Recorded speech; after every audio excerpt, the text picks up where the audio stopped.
សួស្តីអូនចា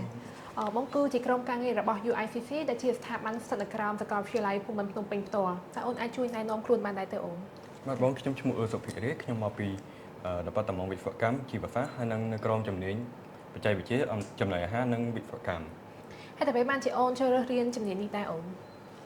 មូលហេតុដែលខ្ញុំបានចូលរួមជំនាញនេះគឺខ្ញុំបានសង្កេតឃើញថាការខ្វះខាត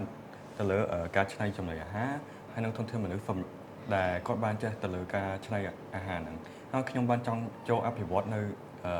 វិស័យហ្នឹងហើយដើម្បីឲ្យវាធំជាងមុនហើយបានរីកចម្រើនចាតើនៅពេលដែលសិក្សាជំនាញហ្នឹងអូនមានផលវិបាកអីគេខ្លះដែរផលវិបាកហ្នឹងរៀងតិចដែរទេដោយសារភាគច្រើនគឺទៅលើពេលវេលាដោយសារដូចជាមានតាំងពីការរៀនអំពីដូចជាទ្រឹស្ដីផងហើយការរៀនទ្រឹស្ដីហ្នឹងហើយយើងត្រូវការទៅស្រាវជ្រាវវាថែមទៀតហើយទៅ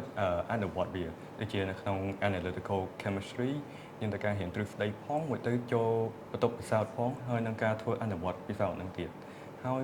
សម្រាប់ដូចជាមានការរៀនដូចជា microbiology អញ្ចឹងយើងត្រូវការចេះទាំងទ្រឹស្ដីវាទាំងដូចជា technique ទៅលើការបន្តបាក់តេរីជាដើមចាអរគុណ